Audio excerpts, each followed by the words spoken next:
Hey guys, TMCC1 here. Welcome back to another video, and today we are here with my Reading Camelback that has that 3D printed tender that I have like an hour-and-a-half video or whatever on how I made.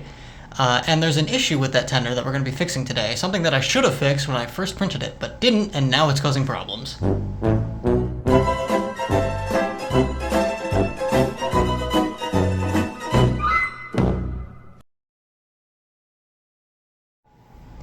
So first, as usual, I'll give you guys a little bit of backstory. I'm going to try to do it quickly because if you want to know the full backstory, I've got a really long video that I uploaded to my channel a little while ago that basically outlines everything I've done to this engine. So this is Lionel 6-28757. It is a Pennsylvania Reading Seashore Lines Camelback number 6001 with conventional only control, and I will explain why putting TMCC in this engine is so difficult later in the video. But as you can tell, this is no longer PRSL number 6001. This is now a Reading Company L5SC number 589, and the way I went about doing that transformation is basically custom decals and a custom tender. Now, the custom tender that you see in front of you turned out great, but there was a problem that occurred pretty much as soon as I took it off the printer that I just didn't understand the implications of until much later.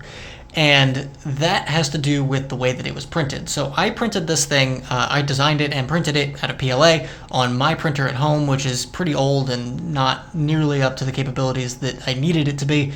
But I printed it upright, and if you know that tender shells are hollow, and you know anything about 3D printing, you're probably wondering why in the world I would do that, and the answer is surface finish.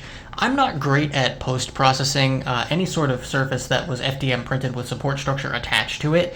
I never have been. It's pretty difficult to do for me, and I'm just not good at it. So understanding my own limitations there, I printed it upright and basically just filled the entire cavity with support structure, which wastes a lot of material and creates a bunch of other issues that I would learn about as I did this. But that was just the way that I ended up doing it, and I think that the surface finish on top looks pretty good. So as I was printing it, the support structure it's not there to provide lateral support for your walls. It's there to provide vertical support for any surfaces that are being printed without something beneath it in your design to hold it up. And as it was going up the walls started to kind of collapse in on themselves. And I fixed that by basically using a whole bunch of body filler in the crease that occurred between the top plate where the deck for the coal load is and the walls. You can see it in the original video, it's very obvious.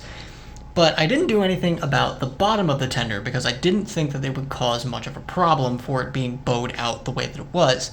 However, what I realize now is that what that gap between the tender shell and the tender frame has done is it has completely eliminated the baffling capabilities of the tender shell. So what I'm going to be doing today is I'm going to be trying to bend that shell back into place using entirely the wrong methods and not the way you're supposed to do it, but I want to try to get some of that sound quality back. So here is the tender, and this is the problem. As you can see, there's this big gap here between the tender shell and the frame, and if you look at the side profile, you can 100% see how that printed wrong. So I could try to put a speaker baffle in this, but I know how tightly the electronics are packed in here, and you'll see it when I take the tender shell off in a second. But that's basically out of the question.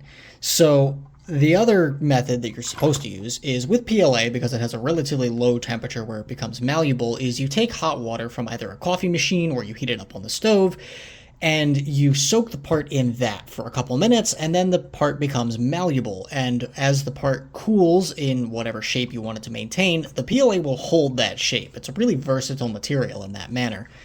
However, I can't do that in its current state because all of the paints that are on this are water-based or water-soluble and not really ideal when, you're putting the thing in water. So I'm going to use a slightly different approach.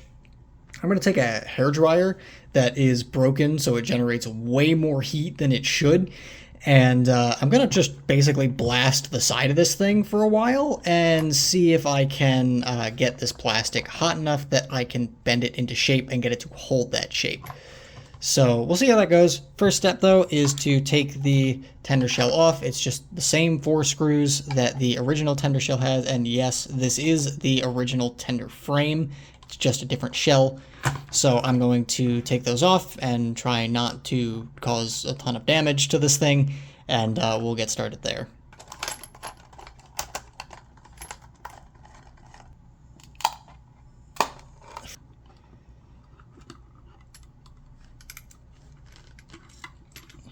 I forgot that I had glued the side of this to the frame to kind of hold it together. You can see that I did try to do that on this side and it just didn't work, but yeah, there's the bow.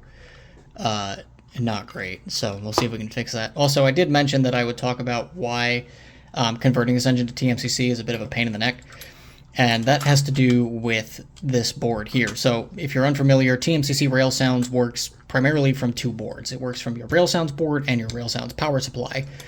And the RailSounds power supply is basically just a 5-volt power supply. It just takes track power, converts it down to 5 volts, and sends it into the RailSounds board. And the RailSounds board has 2 programmable chips, or it has, I think, 3 programmable chips? No, 2 programmable chips and a, I want to say an op amp, or like a sounds amplifier or something.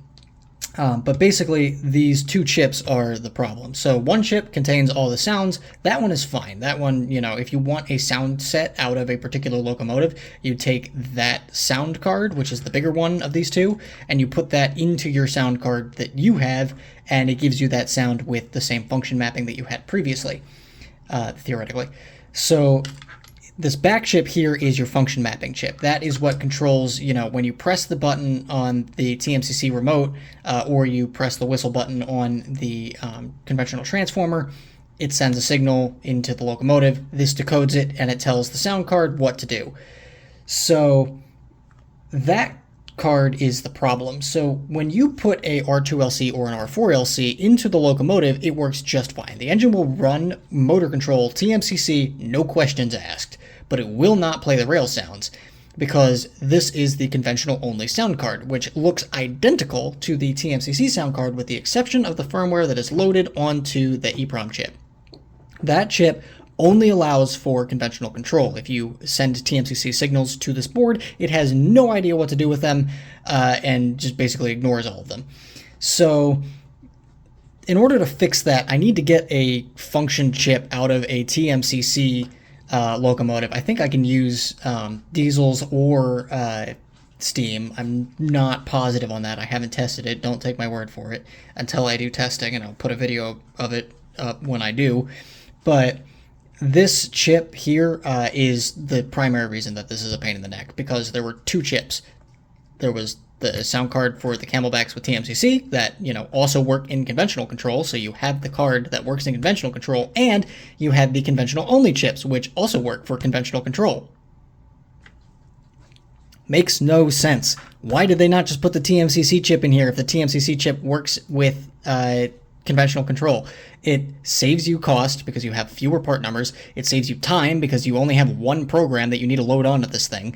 It doesn't make sense why they would make a conventional only board that is architecturally and functionally identical to the TMCC board, with the exception of the program that is loaded into a single chip. Doesn't make sense to me, but that's why this is still conventional only and not TMCC, is because of this board. So eventually, if I can figure out how to either put in a new function card or figure out how to reprogram this, or just find a new sound card from the TMCC engine, this is just going to stay conventional because those are all the ways that you can fix this, and I don't have any way of doing that right now. So anywho, that's that rant. Anyway, let me go grab the hairdryer and we'll actually do the thing that the video's about. Yeah, so here's the hairdryer. The resistor in here that's supposed to control how hot it gets is broken, so it gets way hotter than it should.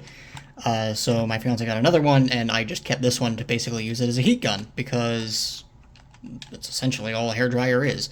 So anyway, let's start baking this thing.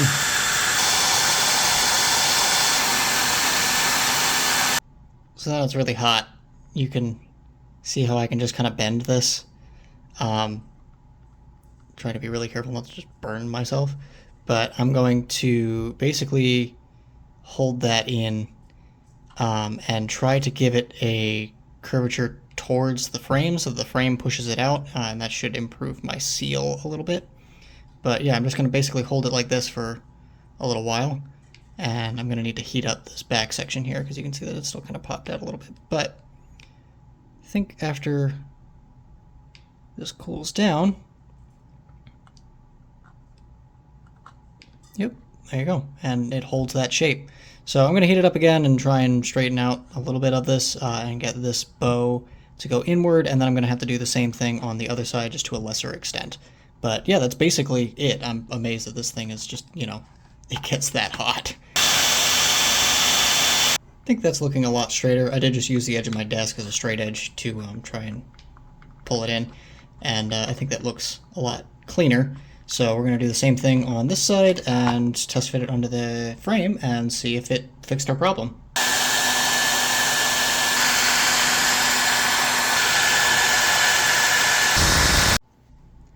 Alright, I got both my walls bent in. I probably overdid it, but you know.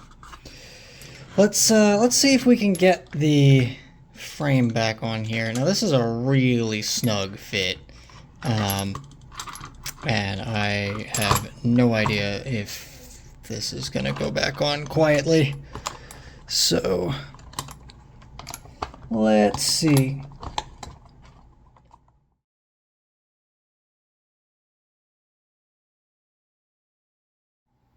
Okay, so as some of you probably have figured out by now, I am not allowed to have quick projects. It just doesn't happen. The universe does not allow me to do that. In the process of trying to reform this plastic, what has actually happened is the PLA has shrunk. I didn't know that that was a thing that happened. I figured, you know, I could deform it and reform it, but I didn't think it would actually get smaller. But here, if I try to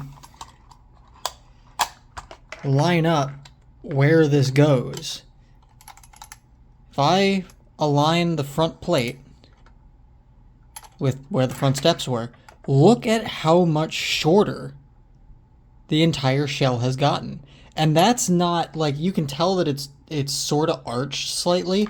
That gap is not from that arch. That gap is literally from the plastic getting shrunk that way.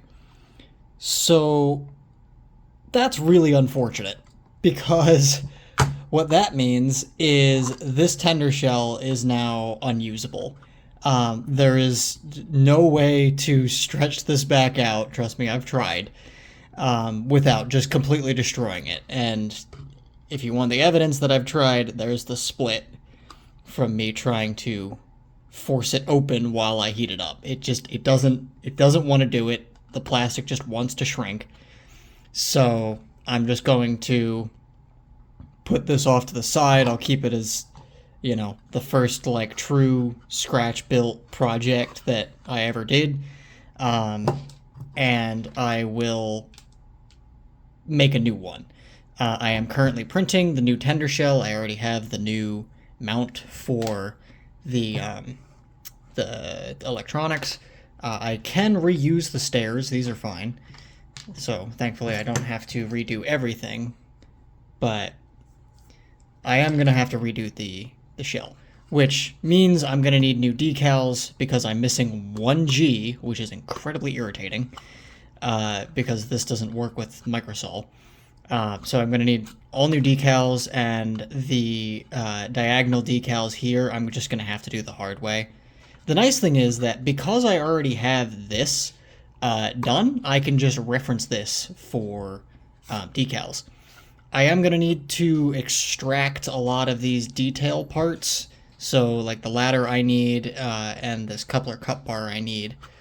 The actual, like, grab irons and whatnot, I believe are just 18 gauge florist wire that I still have, so I can just make new ones of those without any problem. But the ladder and the coupler cup bar came off of the old Camelback tender, so I do need to pull those off. But once those are off, this will just be set off to the side, and that'll be that. So because the universe does not allow me to have short projects, one, I hope you're ready for a really long video again, and two, let's play with the electronics here. So this is the sound card I was telling you about, and I want to see if I can make this work with TMCC. This is the sound card on it. So if you find a sound like card for sale like this that has this RS28S050, you are getting the Camelback sound set, the generic Camelback sound set, which has one of the most incredible whistles I think I have ever heard, other than like maybe the PRR 6759 whistle. This thing sounds meaty for a little RailSounds 3 card and a little Camelback.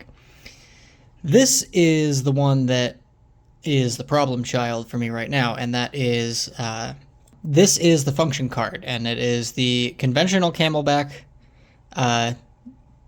function chip, and I want to see if I can replace this with the function chip out of a TMCC equipped Steam sound card and see if it can play these sounds or put this sound into the TMCC sound card. But before I do that, I've never recorded this sound set from what I can remember. So I'm going to record this real quick so that if I blow it up, I'm not losing the sounds, because that was an issue I had with the RS1, where I should have recorded that sound demo before I did all the work on it, but I didn't, and then I blew up the sound card.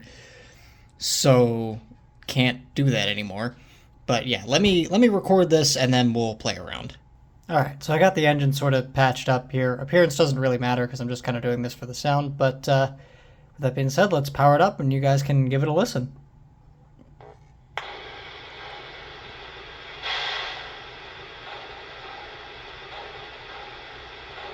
Engineer, please stand by. Careful on that.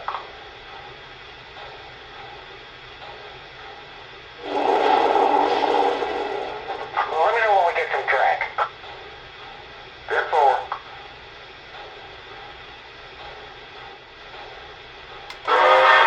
Engineer, you are good to go. Thanks kindly, we copy.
So yeah, I hope that gives you guys a little bit of an idea on why I absolutely love this sound set. I don't know why that whistle is in this engine, and only this engine, but I totally understand why all of the generic Camelback sound cards were pretty much immediately sold out and do not come up for sale very often, because that sound set is just really nice. So I'm going to go grab the engine that I want to try to put these sounds in, and we'll start taking that apart. Ha, you guys probably thought I was going to get my M1. This is Weaver Models G1099LP. It is a Reading G2SA number 177, equipped with Trainmaster Command Control. This thing is an absolutely gorgeous model and has sort of become the purple diesel of my Steam fleet in that it's just really easy to work on, so I tend to experiment with it a bunch. I did upgrade this with 4 chuffs per revolution. There's a YouTube short that I did on that. You guys can go watch if you're interested. But hopefully I won't have to touch the locomotive today, and I can just take the tender shell off and get access to the electronics and start messing around with the sound card in there. So without further ado, let's get into it. So here's what we're looking at for the G2's electronics. There's a lot more going on here than the Camelback, and the reason for that is because most brass engines are basically just a motor and then some simple electronics for the lighting and the smoke unit. The motor controller and the radio receiver board all have to go in the tender because there just isn't enough room in the locomotive with, the way that they're built. So with the Camelback, the motor driver and the R2LC is actually in the locomotive and not in the tender. So that's why you only have 2 boards there and you've got 4 boards here. So, or I guess technically 5. There's this motherboard too. But the 4 main boards that we're interested here are the motor driver, which in this case is an ACDR. There's the R2LC, which is your radio receiver board. And then here is the RailSounds sound card and the RailSounds power supply. They look basically identical for any model that you are looking at from this era because modular boards. This was something that Lionel actually patented in the 90s, and I absolutely love it because it just makes everything so easy. Because if something fails, you can just pop the old board out, put the new board in, and it's back to working again. Very, very, very handy. But yeah, so this is going to be our primary focus for today. This does have the TMCC function chip on it. So we're going to try this with the conventional sound card and see how that goes. If you guys don't know what this engine sounds like, I do have a sound demo on it. You can go watch that. But this is the same generic sound card that you got in a lot of K-Line and a lot of Weaver models with that really high-pitched whistle and the basically just a generic sound card or generic sound set. So nothing too fancy. Potentiometers down here. That's actually accessible on the bottom. But yeah, anyway, let's start playing around with this. If you're curious, here's what the generic sound card is. It is RS27S012, and then this is the function chip. I don't know what Atlan F means. My first thought is like Atlas F unit, but I don't know. Yeah, I don't know. It's a generic sound card, but this chip I think is going to be my ticket. So I think I'm going to take this sound card out and I'm going to put the one from the Camelback in. That way I'm keeping the hardware with its associated hardware. And we're going to see what that does. Okay, so here's how I normally do this, and I've got no idea if this is correct or not. But I'm going to just kind of stick my screwdriver into these corners. They do make tools to pull these. I obviously do not have one. So I'm just going to try to be really gentle to not damage any of the contacts or obviously the sound card itself. And we're just going to kind of slowly work it.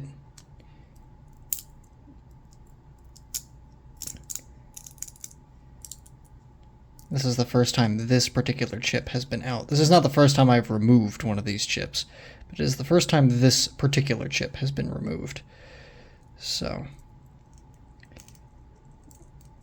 but yeah, all I'm doing is just wedging my screwdriver into these corners and basically using it just to pry out the sound card. So, there we go. A little crusty, but nothing wrong with it.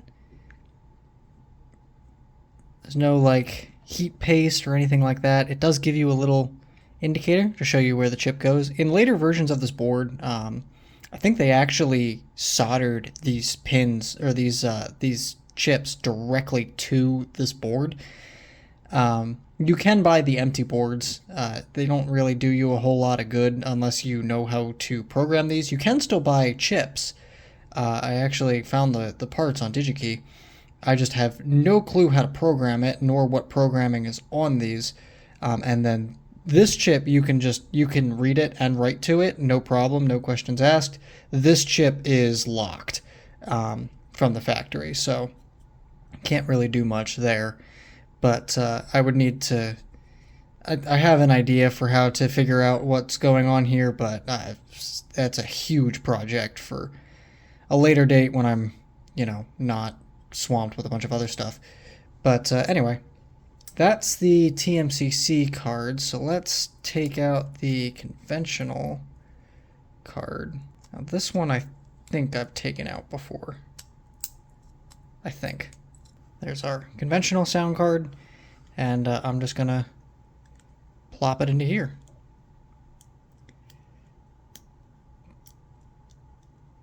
And we're going to see how that does. I'm not going to lie to you guys, I am absolutely terrified of blowing up that sound card. So what I've done here is I put the TMCC sound card in the conventional sound board, and I just want to make sure that this doesn't, detonate. Because if I fry this sound card, that's not a huge deal. It's the generic sound card. There's millions of these.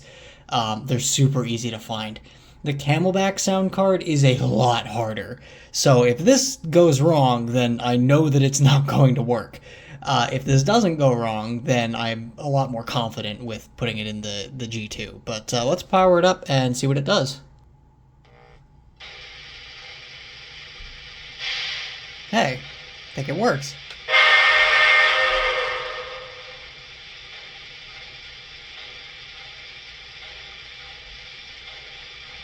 I'm sorry.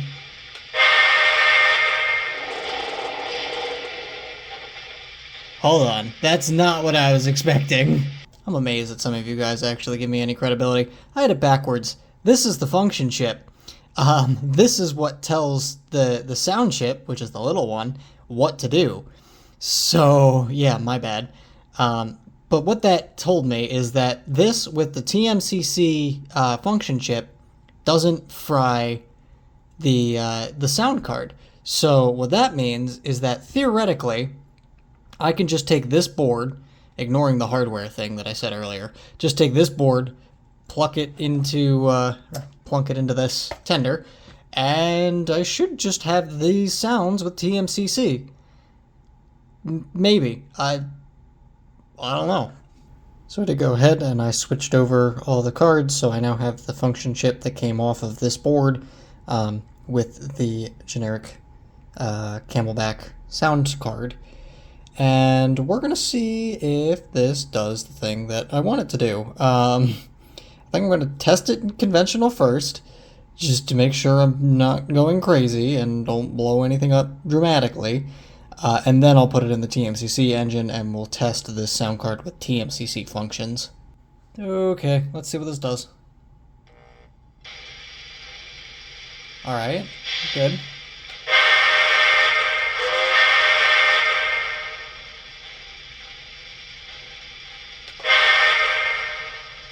Sweet.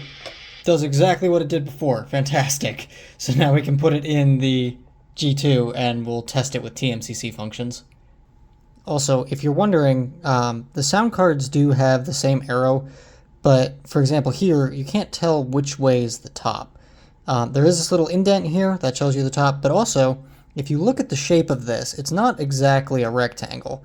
There's three 90-degree corners, and then there's this flat, like 45-degree corner, and that aligns with the 45-degree corner on the chip. You do also have to be really careful when you put these in that you've made sure that all the pins are in the correct place. You can see here that one of them is actually not. There we go.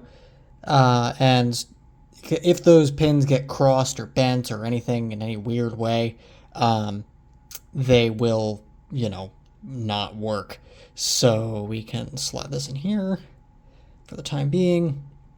I may actually toss this in the Camelback too, and just make sure that this works, and then we'll risk blowing this up. I just am being very cautious. So this is the Camelback conventional only function card with the G2's sound card. I have tested this already. I know what it does, and it's a little concerning, but I'll power it up so you guys can see.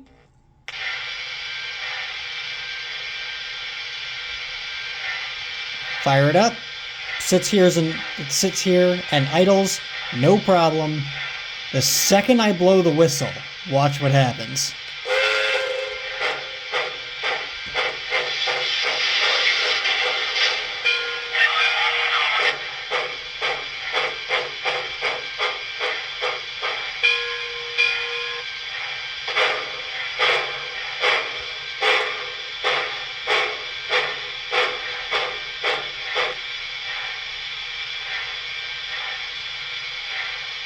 Fantastic.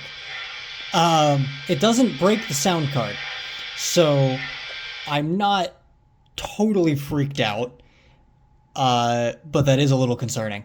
So I think I'm going to test this anyway, because I know that if you feed the wrong functions into the sound card, it doesn't go kaboom, it just kind of freaks out.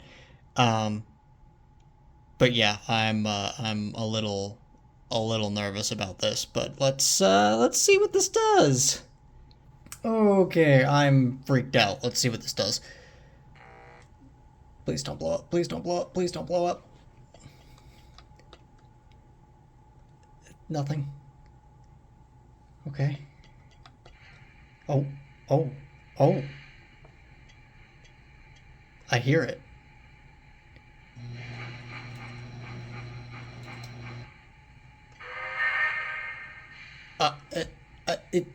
What?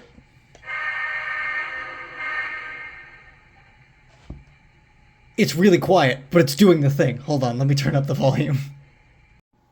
Okay, I'm super stoked now. I just, for some reason, the volume potentiometer was turned all the way down. It was also in program mode, probably from when I had taken off the front truck to try to fix the grommet that had fallen off. But regardless, that's fixed now, so let's see.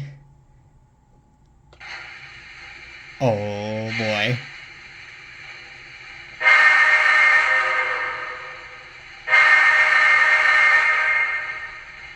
Oh man.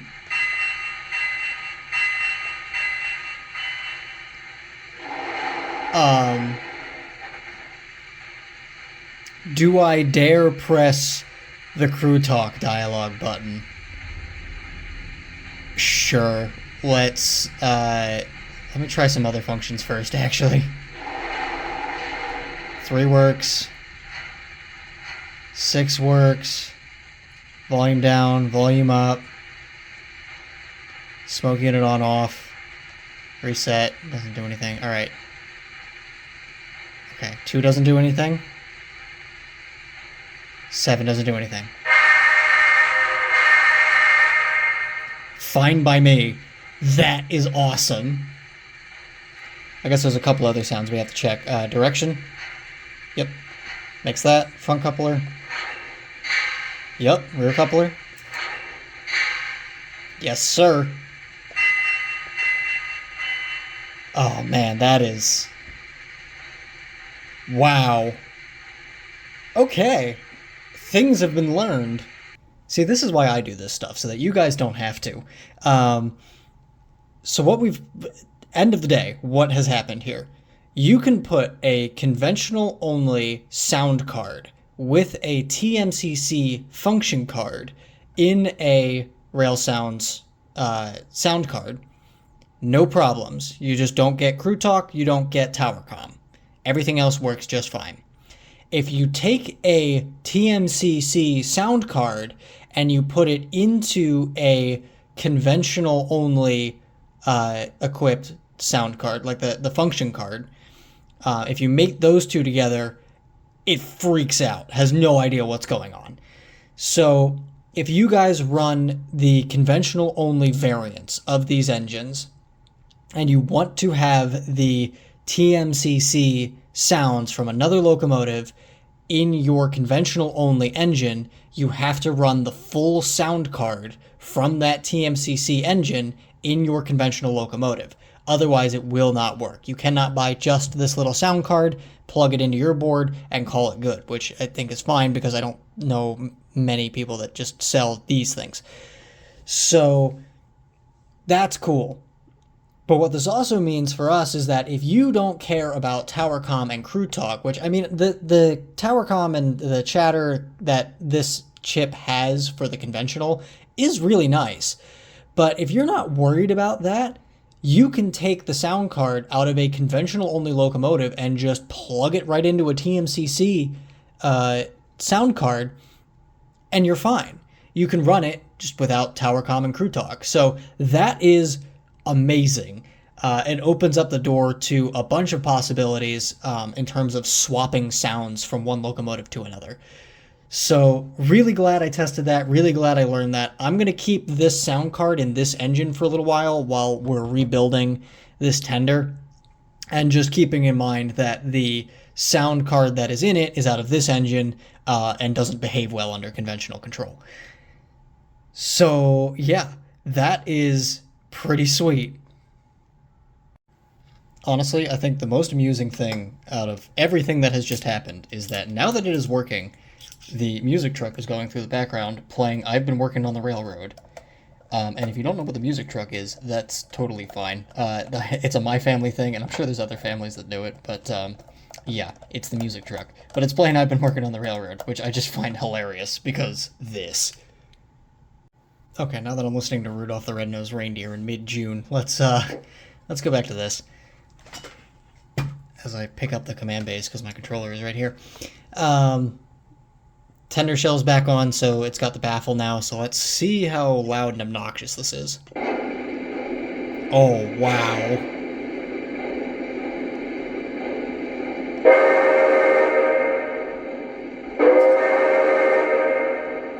Holy smokes.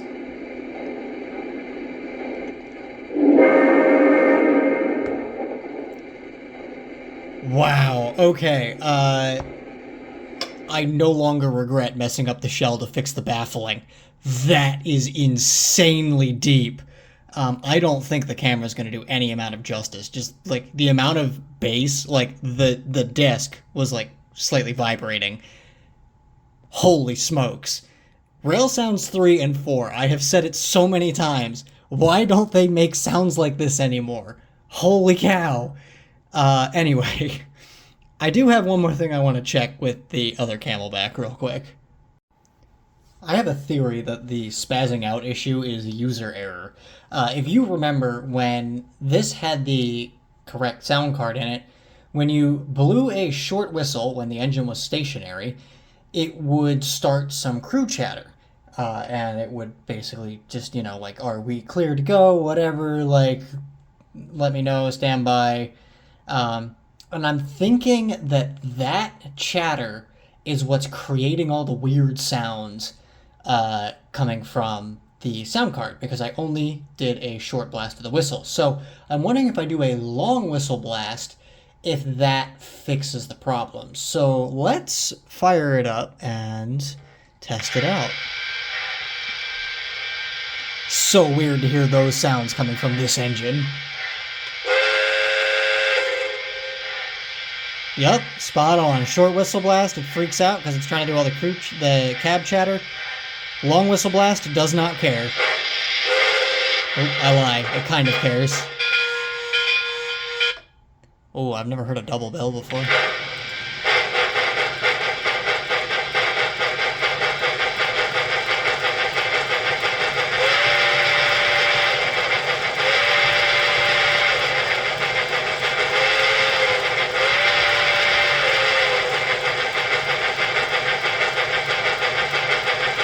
When it's moving, it seems to be just fine.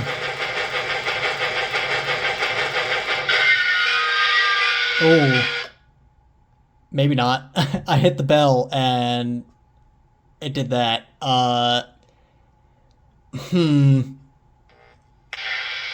Interesting.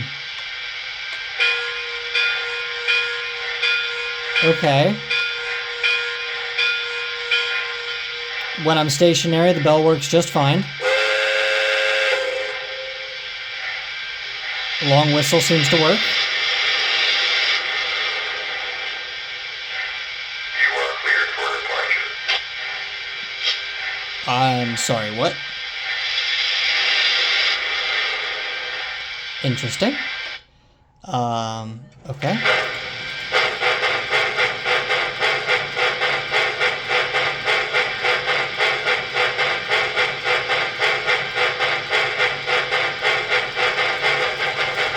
In motion, seems to be okay. Whistle.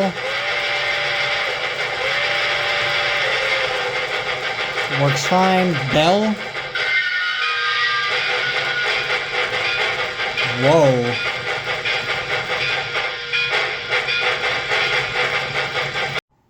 My phone ran out of storage.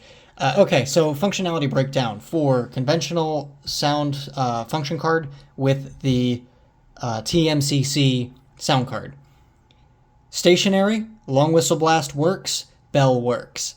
When in motion, chuffing works just fine. Long whistle blast, short whistle blast works. Bell does not work. Bell causes direction change. It does start the bell, but it also triggers a bunch of motor functions that are not really ideal. When stationary, the short whistle blast does work. However, it triggers a bunch of additional functions that you may or may not want. Why it freaked out when it was stationary, I cannot identify. I'm going to guess that that's just the conventional sounds automatically trying to play those crew talk sounds after a certain amount of idle time. So that would be my guess for that. So as long as the engine is moving, you're fine. Just don't ring the bell. If the engine is stationary, then you can start your bell and you can do long whistle blasts for a short period of time before the crew talks decide they want to auto start, and then you start having problems. But anyway, that is that. So next up, I think I'm done playing around with this. I'm going to wait for the new shell to finish printing. That's going to take 3 days because I had to print it really slowly because my printer is old, and if you print it fast, it starts messing things up. So anyway, gotta wait for new tender shell, new decals, and then we can go from there. So next time you see this, it'll be in a couple days, if not a couple weeks, if not a couple months, depending on how long it takes me to get those decals. So yeah, see you guys then.